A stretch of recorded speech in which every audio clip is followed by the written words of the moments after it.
जी अस्सलाम वालेकुम दोस्तों, ये देखें ज़रा, ये जो रात का जो कक्कर पड़ा हुआ है, तो ये किस तरह घास के ऊपर इतना, इसको जितना करीब करें किस तरह ये मोती लग रहे हैं या कोई बारीक बारीक जो हीरे होते हैं ना, इस तरह चिपके हुए हैं ऊपर। ये देखें, ये कितना खूबसूरत मंजर है। इस तरह बर्फ़ के साथ क्रिस्टल बन चुका है। ज़्यादा इसके अंदर अगर देखें, बीच में तो ऐसे है जैसे बिल्कुल बड़े बड़े हीरे जो हैं जड़ दिए गए हैं, और इस तरफ पूरे का जो पूरा खेत है वो इस तरह के मंजर पेश कर रहा है। इधर हीरे नज़र आ रहे हैं। अब आपको हीरों जैसी बातें वो पार्ट 4 में जो यूरोप के अंदर प्रॉब्लम्स बच्चों के रिश्तों की टूटने की या ना होने की वो सिलसिला चल रहा है, वो सुनते हैं साथ साथ, और साथ साथ ये मंजर देखते हैं। बहुत कमजोर होते हैं और फिर वो, और अल्लाह ताला के फजल से वो नौजवान बच्चे या बच्चियां जिनकी सही मानों में तरबियत हुई होती है, उनके माँ बाप जमात के साथ प्रॉपर अटैच होते हैं, वो तो सोचते भी नहीं है ये बातें। वो तो ये कहते हैं कि बच्चे बच्चियां कि हम सॉरी बगैर शादी के रहना पसंद करेंगे, लेकिन गैर जमात में रिश्ता नहीं करेंगे। फिर कमजोर लोग जो होते हैं, जिनके पहले ही बराए नाम जमात के साथ ताल्लुक होता है, वो इस किस्म के हीले और बहाने ढूंढ के ताकि जमात की सजा से बच सके, वक्ती तौर पे वो खाना पूरी करके बैत करवा के इजाजत लेके तो शादियां कर लेते हैं। लेकिन मैं ये आपको बताता हूं कि अक्सर और बेशतर इन चीजों में खैर के पहलू भी होते हैं, क्योंकि पहले इब्तिदा में ही आपने उसकी बुनियाद ही गलत रखी है। जिस चीज की बुनियाद गलत है, वो बिल्डिंग अगर आप सुरैया सितारे तक भी ले जाए तो वो टेढ़ी रहेगी। जब इब्तिदा में फैसले बदनीयती पर मबनी हैं, तो उनमें से खैर के पहलू किस तरह निकल सकते हैं। और फिर होता यह है कि ऐसे रिश्ते जो हैं वो उस वक्त तो हो जाते हैं, जमात की सजा से भी बच जाते हैं, लेकिन आगे जाके उनकी औलादें ज़ाया जाती हैं। अगर बीवी बाहर से लाया है तो वो साथ मियाँ को भी ले डूबेगी और औलाद भी ले जाएगी। अगर खामद गैरअहमदियों से आया है तो वो तो वैसे ही डोमिनेट करता है खुद, यानी वो शादी के बाद तुम कौन और मैं कौन, बीवी लड़की तो उसको मजबूर नहीं कर सकती कि तुम जमात के साथ अपना ताल्लुक रखो। उसके तो ज्यादा चांसेस है कि सारा सबको ले डूबे और वो गैरअहमदी में चला जाए। जैसा कि अभी मैंने जिक्र किया था कि अल्लाह ताला के फजल से मुझे बड़ी लंबी खिदमत की तौफीक मिली। मैं खुद युगांडा में, मुझे युगांडा रवांडा 2 मुल्कों का 7 साल तक अमीर और मिशनरी चार्ज के तौर पर काम करने की तौफीक मिली। युगांडा में सहाबा की कब्रें हैं। हज़रत मसीह सलाम के ज़माने में सहाबा वहाँ युगांडा में आए थे और आज भी उनकी कब्रें वहाँ मौजूद हैं। लेकिन मैं इंतहाई दुख के साथ आपको बताता हूँ कि अक्सर की उनमें से औलादें जो हैं वो ज़ाया हो गई हैं, इसलिए कि उनके रिश्ते बाहर हुए थे। ये मैं आपको कोई फर्जी बातें नहीं बता रहा। और ये सोच यहाँ अब इस तरह की बन रही है कि लड़कियाँ कहती हैं जी कोई भी नेशनल दुनिया को हो, लेकिन पाकिस्तानी ना हो, अफ्रीकन ही हो, बेशक किसी दूसरे मुल्क का हो, नया अहमदी हो, लेकिन पाकिस्तानी ना हो।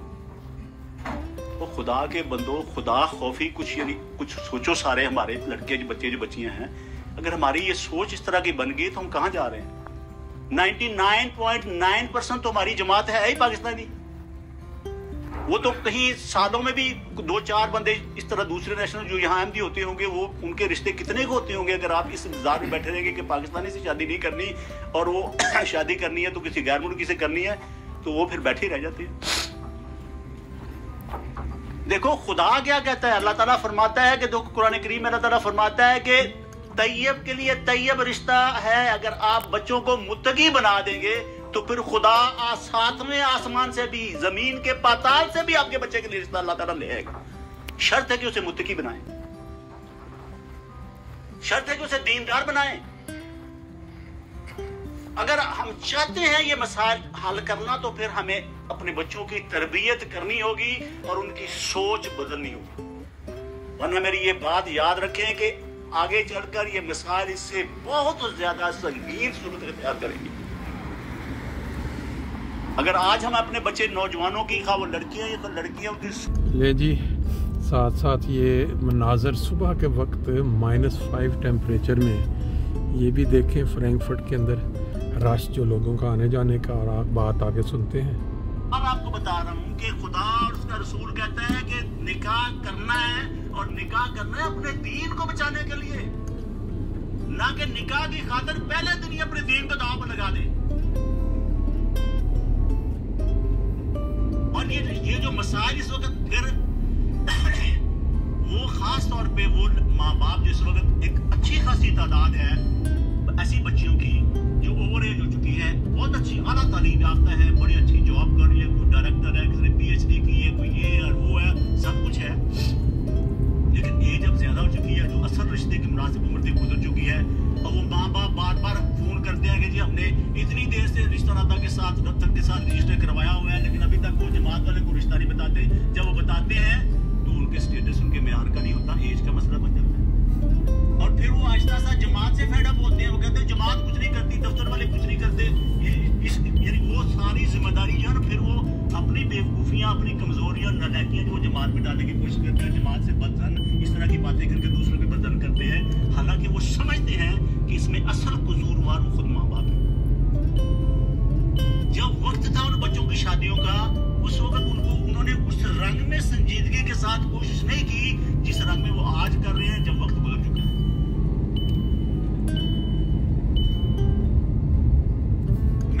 मैं बार बार ये कहता हूं कि जैसा कि हुजूर ने अभी मुस्लिम मऊद ने ये बात वाज़े तौर पे फरमाई है कि मैं बच्चियों की तालीम के खिलाफ नहीं हूं,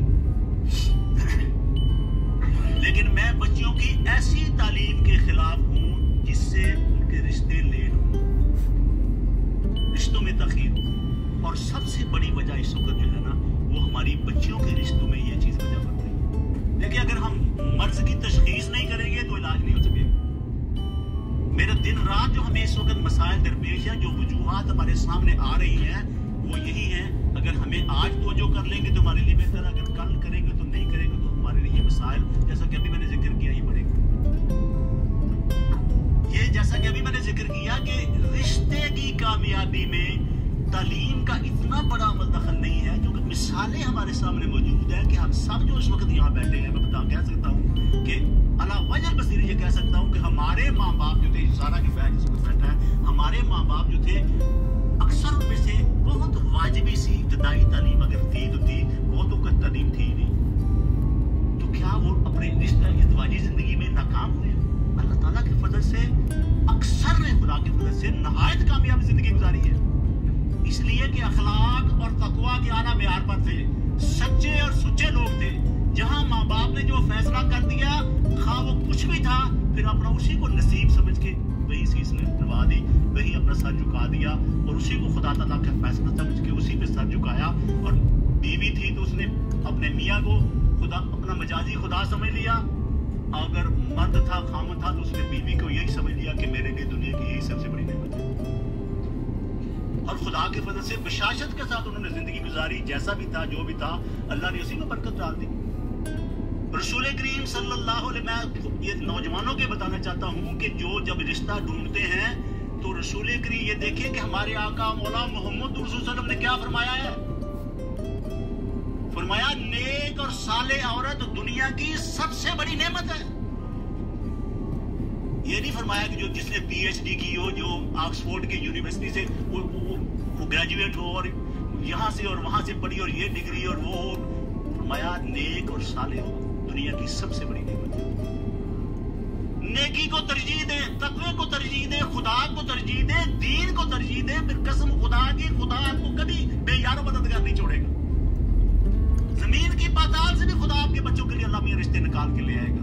अल्लाह कहता है कि तैयब के लिए तैयब, अल्लाह मियां ये खुदा का फर्ज है, यानी अल्लाह ताला ने अपने जिम्मे ये बातें ली हैं, लेकिन शर्त ये है कि जो हमारी जिम्मेदारी है वो तो पूरी करें। अपने बच्चों को उस मेयार पे बनाए। कहते हैं कि रिश्ते आसमान में बनते हैं, आसमान वाले के साथ अपने बच्चों के रिश्ते जोड़े तो सही, खुदा के साथ अपने बच्चों का ताल्लुक बनाए, फिर देखें खुदा क्या करता है। फिर आपको कहीं बाहर जाने की जरूरत नहीं, फिर खुदा इनके लिए काफी है, खुदा इनकी फिक्र करेगा।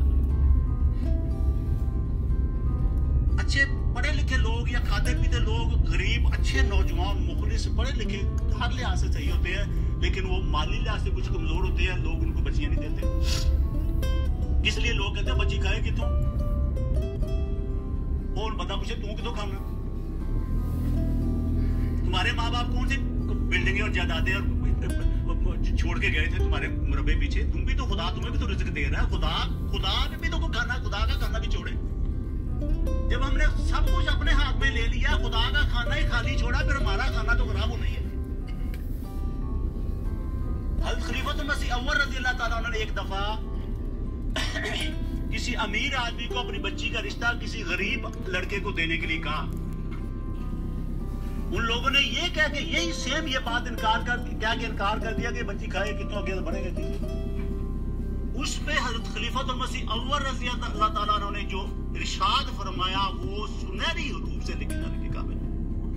कम से कम जिन लोगों की ये सोच है इससे बेहतर कोई बंदा उनको जवाब नहीं दे सकता। हुजूर ने फरमाया अगर तुम्हारी बच्ची की किस्मत में रिज़्क है, बाबा जी सलाम अलैकुम, सोना नहीं है?